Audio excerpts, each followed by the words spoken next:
ก็จะมาเล่าเรื่องของผู้ชายญี่ปุ่นคนหนึ่งนะครับที่เขาได้โกหกที่ทำงานตัวเองว่าเขาจะขอลางานไปแข่งขันเกมต่อสู้ที่ชื่อกินติเกียในงานแข่งขันระดับโลกแต่กลับกลายเป็นว่าเรื่องนี้ถูกหยิบเอาไปพูดใหญ่โตเกินคาดมากจนกลายเป็นหนึ่งในเหตุการณ์หลอกลวงสุดประหลาดของวงการเกมต่อสู้ญี่ปุ่นไปเลยโดยเหตุการณ์นี้นะฮะมีชื่อว่ากิลติเกียอิโต้โดยก่อนอื่นเนี่ยขอพูดถึงเกมต่อสู้ที่ชายคนนี้เล่นก่อนก็คือซีรีส์กิลติเกียก็สำหรับท่านที่ไม่รู้จักนะครับมันก็เป็นซีรีส์เกมต่อสู้ที่สร้างโดยค่าย Arc System Works ที่มีจุดเด่นที่มีโลกแฟนตาซีเนื้อเรื่องหนักแน่นแบบ post apocalypse ที่วิทยาศาสตร์กับเวทมนต์ผสมปนกันมีตัวละครที่โดดเด่นและก็มีเสน่ห์มากมายโดยเฉพาะหนุ่มน้อยบริดเจตหนึ่งในผู้บุกเบิกแล้วก็สถาปนาตัวละครหนุ่มหน้าหวานขึ้นมาในโลกนี้มีระบบการเล่นที่เน้นการรุกความเร็วสูงโดยยึดคอมโบต่อเนื่องเป็นพื้นฐาน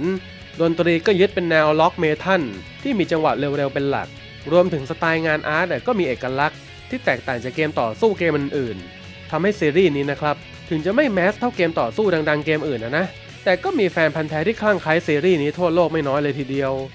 และเหตุการณ์กินติเกียอิโต้เนี่ยก็เกิดขึ้นในปี 2016 ซึ่งตอนนั้นก็คือช่วงภาคเอ็กซ์พอดีชายที่ชื่ออิโต้วัย 23 ปีนะครับทำงานเป็นพนักงานชั่วคราวในฝ่ายการพาณิชย์และก็การท่องเที่ยวของศาลาว่าการเมืองโอตะจังหวัดกุนมะเขาได้ยื่นขอหัวหน้ารวมทั้งบอกกับพนักงานคนอื่นๆว่าเขาจะลางานตั้งแต่วันที่ 17-25 กันยายนเพื่อไปแข่งขันระดับโลกของเกมกินติเกีย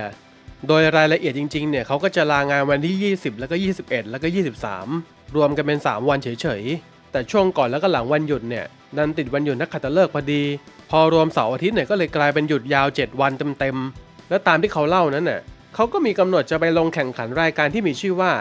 Autumn Stun Fest ซึ่งมีกำหนดจัดที่ประเทศฝรั่งเศส 2 วันก็คือวันที่ 20 แล้วก็ 21 สาเหตุก็เพราะเขาเคยชนะการแข่งขันคว้าแชมป์ที่จัดในโอกินาวาแล้วก็ได้รับเงินรางวัล1 ล้านเยนเมื่อเดือนกรกฎาคมมาก่อนจึงได้รับจดหมายเชิญจากฝรั่งเศสโดยตรงนอกจากนี้เขายังบอกกับเพื่อนๆแล้วก็เพื่อนร่วมงานด้วยว่าได้รับเลือกให้ไปแข่งขันระดับโลกในต่างประเทศที่มีผู้เข้าร่วมได้เพียง100 คนอีกด้วยและในช่วงก่อนแล้วก็หลังวันแข่งขันนะครับคุณอิโต้เนี่ยก็โพสต์บน Facebook ส่วนตัวว่ากำลังเพลิดเพลินในยุโรปหลายโพสต์เลยโดยได้บอกว่าจะเดินทางผ่านเยอรมันไปฝรั่งเศสทำให้วันที่ 19 ก็โพสต์ว่าอยู่ในเยอรมันวันนี้เป็นวันสุดท้ายที่เยอรมันต่อไปจะไปฝรั่งเศสสนุกมากพอไปถึงฝรั่งเศสก็โพสต์ต่อว่าช่วงพักกลางวันก็เลยออกไปตลาดประเทศนี้บังคับให้ดื่มแอลกอฮอล์ตั้งแต่ตอนกลางวันเลยแฮะและในวันแข่งขันก็คือวันที่ 21 นะครับเขาก็ได้โพสต์ประโยคที่สร้างความฮึกเหิมที่จะกลายเป็นตำนานในภายหลังก่อนลงแข่งว่าเอาละไปคว้ามาสักหน่อยไหมล่ะแชมป์โลกเนี่ยซึ่งก็มีเพื่อนร่วมงานนะฮะมาตอบในโพสต์นั้นด้วยประมาณว่าถ้าได้แชมป์โลกเนี่ยจะจัดงานฉลองให้นะเดี๋ยวจองสถานที่ไว้ให้ค่าใช้จ่ายก็ใช้เงินรางวัลนะถึงจะคว้าแชมป์โลกมาได้เนี่ยก็ต้องกลับมาทำงานด้วยนะจะเห็นแล้วว่าเพื่อนร่วมงานเขาเนี่ยเป็นคนดีเลยทีเดียวและในวันถัดมาเขาก็มารายงานบน Facebook ว่าคว้ามาได้แล้วครับและในวันที่ 23 เขาก็กลับญี่ปุ่นแล้วราวๆ 5 โมงเย็นก็ไปที่ศาลาว่าการเมืองโอตะเพื่อรายงานกับเพื่อนร่วมงานแล้วก็หัวหน้าว่าเขาชนะได้แชมป์แล้วซึ่งมันก็ทำให้หัวหน้าของคุณอิโต้นะครับดีใจมากๆเลยจากนั้นเนี่ยเพื่อเป็นการยกย่องเกียรติยศนั้นหัวหน้าของคุณอิโต้นะครับจึงได้จัดงานแถลงข่าวในวันที่ 26 ซึ่งเป็นวันที่คุณอิโต้เนี่ยจะมาทำงานครั้งถัดไปและคือหัวหน้าคนนี้เนี่ยก็เป็นคนที่ค่อนข้างเก่งกาจเลยทีเดียวเพราะก่อนเกิดเหตุไม่กี่ปีเขาก็เคยเป็นหัวหน้าฝ่ายประชาสัมพันธ์จึงรายงานเรื่องนี้ไปหลายแห่งทั้งภาครัฐและก็เอกชนทำให้สื่อมวลชนมารวมตัวกันเยอะมากแล้วพอถึงวันที่ 26 นะครับคุณอิโต้เนี่ยก็เข้าร่วมงานแถลงข่าวอย่างจำใจแต่สุดท้ายก็ถูกบรรยากาศพาไปจนยิ้มกว้างโชว์ฝีมืออย่างเต็มที่แถมยังนำคอนโทรลเลอร์คู่ใจมาอีกด้วยแล้วก็เริ่มพูดเรื่องราวของตัวเองอย่างคล่องแคล่วไม่ว่าจะเป็นตอนเข้ามหาลัยเขาเริ่มเล่นเกมต่อสู้อย่างจริงจังโดยในช่วงนั้นเขาทุ่มเทเล่นเฉลี่ยวันละ 4-6 ชั่วโมงแต่พอทำงานแล้วก็เลยฝึกที่บ้านแค่วันละประมาณ1 ชั่วโมงเท่านั้นแล้วพอทำผลงานได้ดีมากเนี่ยก็เลยเริ่มไปแข่งในงานแข่งหลายๆที่โดยไม่เพียงแต่เข้าร่วมการแข่งขันทั้งออฟไลน์และก็ออนไลน์ที่จัดโดยเกมเซ็นเตอร์ในประเทศญี่ปุ่นเท่านั้นแต่ยังเดินทางไปแข่งขันที่ลอสแองเจลิสสหรัฐอเมริกาและก็ยุโรปอีกมากมายและในการแข่งขันที่ปารีสครั้งเนี้ยก็ได้รับคำเชิญพร้อมล่ามสปอนเซอร์โดยมีคนจากญี่ปุ่นเพียงคนเดียวเท่านั้นที่ได้ร่วมการแข่งขันครั้งนี้อีกทั้งในการแข่งที่ปารีสเนี้ยถึงจะแพ้ในรอบ2แต่ก็สามารถไต่ขึ้นมาจากสายล่าง จนเอาชนะผู้เล่นราวๆ100 คนจากหลายประเทศคว้าตำแหน่งสูงสุดมาได้และตามกติกาผู้ชนะจะเลือกได้ว่าจะรับเงินรางวัลประมาณ3 ล้านเยนหรือราวๆ1 ล้านกว่าบาทหรือจะเอาสิทธิ์เป็นมือวางในการแข่งขันศึกชิงแชมป์โลกครั้งถัดไปโดยคุณอิโต้นั้นน่ะก็เลือกสิทธิ์มือวางแทนที่จะเป็นเงินโดยเขาให้เหตุผลว่าผมแค่อยากจะชนะคู่ต่อสู้ที่แข็งแกร่งเท่านั้นสิทธิ์มือวางที่ทำให้ได้เข้าร่วมแข่งขันอย่างได้เปรียบเพื่อรับข้อมูลล่าสุดนั้นน่ะมีเสน่ห์มากเลยครับแถมยังมีเสริมอีกด้วยว่าในทัวร์นาเมนต์ของเกมต่อสู้นี้นั้นน่ะจะมีเกมต่อสู้อีกเกมที่มีชื่อว่า Blaze Blue ซึ่งจัดเป็นกิจกรรมเสริมด้วยซึ่งมันน่ะก็เป็นมินิทัวร์นาเมนต์32 คนแบบแพ้คัดออกทันทีเขาก็คว้าแชมป์มันมาได้แบบไม่แพ้ใครเลยแถมยังบอกอีกด้วยว่าคู่แข่งเก่งๆเนี่ยไม่ค่อยมีก็เลยโชคดีที่ชนะมาได้โดยที่คนอิโต้นั้นน่ะก็ได้มีคำคมดีๆทิ้งท้ายไว้ด้วยว่าในโลกของเกมต่อสู้นั้นน่ะชัยชนะคือเรื่องบังเอิญความพ่ายแพ้คือเรื่องธรรมดาเพราะงั้นโชคก็มีส่วนมากแต่ถึงอย่างนั้นน่ะได้แชมป์โลกมาแบบนี้ผมก็ดีใจมากครับถ้าอยากเก่งขึ้นเนี่ยก็ต้องลงสนามจริงอย่างเดียวเท่านั้นต้องเล่นแล้วก็ศึกษาค้นคว้าให้มากแถมเขายังย้ำอีกด้วยว่าเกมเนี่ยก็เป็นเพียงงานอดิเรกเท่านั้นแล้วเป้าหมายปัจจุบันเนี่ยคือการได้เป็นข้าราชการประจำไม่ใช่พนักงานชั่วคราวการแถลงข่าวครั้งนี้นะครับกินเวลาประมาณ1 ชั่วโมงและดูเหมือนว่าช่วงท้ายของงานแถลงข่าวเขาจะพูดอย่างอ่อนแรงด้วยว่ากลัวว่าพ่อแม่จะรู้เลยอยากให้ไม่เผยแพร่ข่าวนี้ให้ใหญ่โตมากนักผลนะครับก็คือเขาได้ขึ้นหน้าหนึ่งของหนังสือพิมพ์ท้องถิ่นจังหวัดกุนมะที่ชื่อโจโมชินบุนโดยพาดหัวว่าคุณอิโต้สู่จุดสูงสุดชิงแชมป์โลกเกมต่อสู้ที่ฝรั่งเศสแถมยังได้ลงในหนังสือพิมพ์ระดับชาติอย่างอาซาฮีที่พาดหัวว่าคุณอิโต้แห่งเมืองโอตะอันดับ1ของโลกคว้าชัยในการแข่งขันเกมต่อสู้ที่ปารีสรวมถึงลงบทความบนอินเทอร์เน็ตอีกมากมายอีกด้วยโดยบทความเหล่านั้นนะครับก็ลงครบถ้วนทั้งหน้าตาชื่อจริงนามสกุลจริงของเขาจบม.ปลายที่ไหนจบมหาลัยอะไรก็ลงแบบไม่มีปิดบังอะไรเลยทีนี้นะฮะด้วยความที่สิ่งที่คุณอิโต้พูดออกมาในสื่อนั้นน่ะมันสเกลใหญ่มากเลยนะคือแบบทั้งไปแข่งที่ฝรั่งเศสคว้าแชมป์โลกเกมกินติเกียแถมยังคว้าแชมป์แบบไร้พ่ายในซับอีเวนต์ของเกมเบสบูยิ่งไปกว่านั้นยังอ้างว่าก่อนหน้านี้ทำผลงานไว้มากมายทั้งในและก็ต่างประเทศก็คือเนี่ยมันระดับท็อปเพลเยอร์โคตรโหดชัดๆเลยจึงทำให้เหล่าเกมเมอร์ต่อสู้ทั่วประเทศที่เห็นข่าวนี้นะครับก็ตั้งข้อสงสัยว่าเอ๊ะไอ้หมอนี่มันใครวะก็คือต้องบอกงี้นะฮะว่าชุมชนเกมต่อสู้นั้นน่ะก็ค่อนข้างแคบพอสมควรผู้ชนะการแข่งขันเกมต่อสู้โดยพื้นฐานเนี่ยก็จะเป็นคนที่คุ้นหน้ากันดีและแน่นอนว่าถ้าเกิดเป็นการแข่งขันเงินรางวัลสูงผู้เล่นชื่อดังก็จะมารวมตัวกันและรายชื่อผู้ชนะก็มักจะเป็นกลุ่มเดิมๆทำให้คนส่วนใหญ่ในชุมชนเนี่ยก็จะจำหน้ากันได้และเพื่ออธิบายคร่าวๆนะครับว่าเงินรางวัล3 ล้านเยนในการแข่งขันเกมกินติเกียเนี่ยมันสุดยอดขนาดไหนก็คืออย่างการแข่งขันเกมต่อสู้ระดับโลกที่ใหญ่ที่สุดอย่าง EVO ก็มีการแข่งขันเกมกินติเกียในปี 2016 เช่นกันแล้วก็มีผู้เข้าร่วมแข่งขันรวมกว่า900 คนและทั้งที่เป็นการแข่งขันมหึมาที่มีสปอนเซอร์จำนวนมหาศาลขนาดนั้นก็ยังมีเงินรางวัลชนะเลิศเพียงแค่ 11,460 ดอลลาร์คิดตามอัตราแลกเปลี่ยนตอนนั้นก็ประมาณ 1.15 ล้านเยนหรือเงินไทยก็ราวๆ 400,000 บาทเท่านั้นเพราะงั้นการแข่งขันขนาดราว100 คนที่คุณอิโต้บอกไม่มีทางให้เงินรางวัลถึง3 ล้านเยนได้แน่ๆแล้วพอเป็นแบบนั้นน่ะจู่ๆก็มีคนที่ชื่ออิโต้โผล่มาในหน้าข่าวคนก็เลยพากันคอมเมนต์ว่าไอ้หมอนี่มันใครวะด้วยเหตุเนี้ยจึงทำให้ผู้เล่นชื่อดังของเกมกินติเกียนะฮะหลายคนก็ออกมาแสดงความเห็นซึ่งหลายๆคนเนี่ยก็บอกตรงกันว่าการชนะทั้งการแข่งขันเกมกินติเกียและก็เบสบูพร้อมกันนั้นน่ะเป็นไปไม่ได้อย่างสิ้นเชิงฝึกวันละ1 ชั่วโมงเนี่ยจะเป็นโปรเกมเมอร์ได้ยังไงมันก็เลยทำให้ผู้คนเนี่ยเริ่มตรวจสอบแล้วว่าคนนี้มันยังไงกันแน่แล้วก็พบว่าไอ้รูปท่องเที่ยวที่คุณอิโต้โพสต์บน Facebook นั้นน่ะเอามาจากภาพที่คนอื่นน่ะลงไว้ในบล็อกส่วนตัวก็คือปลอมแปลงขึ้นมาเลยยิ่งไปกว่านั้นไองานแข่งที่เขาอ้างว่าเข้าร่วมที่มีชื่อว่า Autumn Stunt Fest นั้นน่ะก็ไม่มีอยู่จริงด้วยก็คือจริงๆมันมีงานแข่งที่ชื่อ Stunt Fest อยู่นะแต่พอมีคนไปสอบถามผู้จัดงาน Stunt Fest นี้ก็ได้รับคำตอบว่าชื่อการแข่งขันของเขา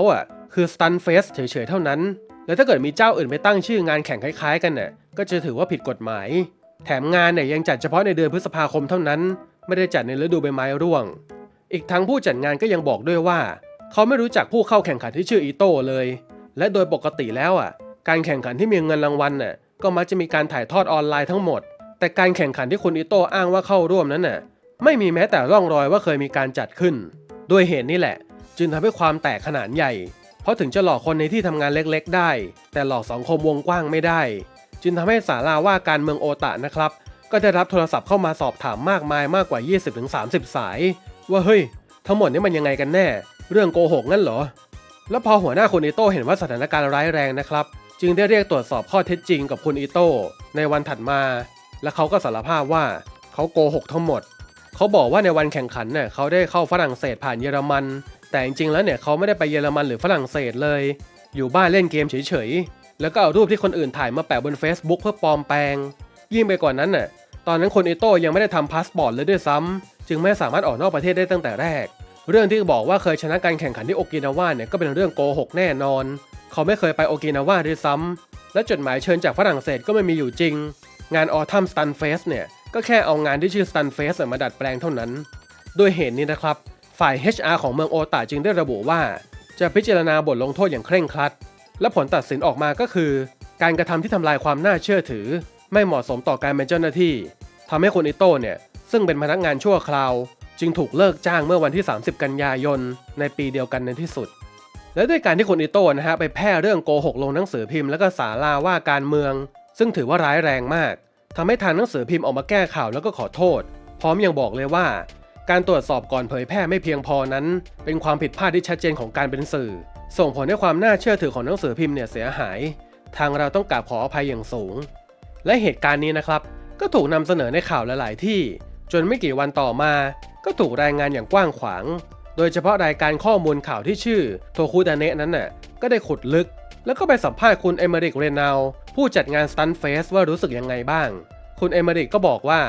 เขาไม่ได้คิดจะตำหนิอะไรเรื่องนี้เลยที่คุณอิโต้เขารู้จักชื่องานของเราเนี่ยกลับทำให้รู้สึกเป็นเกียรติด้วยซ้ำแถมยังทิ้งคำพูดเท่ๆด้วยว่าปีหน้าเดือนพฤษภาคมมาพบพวกเราแล้วก็ใช้เวลาสนุกด้วยกันเถอะนะคุณอิโต้ก็คือแกเป็นคนใจกว้างสุดๆเลยนอกจากนี้นะฮะข่าวนี้ก็ถูกนำเสนอในต่างประเทศโดยในฝรั่งเศสเนี่ยซึ่งถูกอ้างว่าเป็นประเทศเจ้าภาพก็กลายเป็นข่าวทางโทรทัศน์แบบโลคอลด้วยและพอมาถึงขนาดนี้แล้วนะครับคุณอิโต้เนี่ยก็เลยได้กลายเป็นมีมให้กับชาวเน็ตญี่ปุ่นทันทีมีภาพตัดต่อรูปเขาไปโผล่ในหลายๆรูปแบบมากมายคนที่ชนะการแข่งขันเกม Guilty Gear ของ Stunt Fest ครั้งก่อนเนี่ยก็แซวเหตุการณ์นี้ว่าผมก็ชนะเหมือนกันแต่ไม่ได้3 ล้านนะมีคนแซวว่าเหตุผลที่คุณอิโต้เลือกสิทธิ์มือวางแทนเงินรางวัล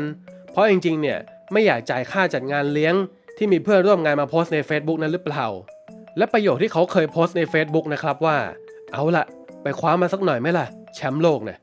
มันก็ได้กลายเป็นประโยคเด็ดที่ถูกชาวเน็ตเอาไปล้อเลียนเยอะมากในที่ต่างๆโดยอันที่เด็ดสุดเลยเนี่ยก็คงจะเป็นอนิเมะที่มีชื่อว่า Pop Team Epic ซึ่งเรื่องนี้นะครับก็ขึ้นชื่อว่าเป็นอนิเมะเกรียนๆเก่าๆที่ชอบล้อเลียนอะไรต่างๆมากมายอยู่แล้ว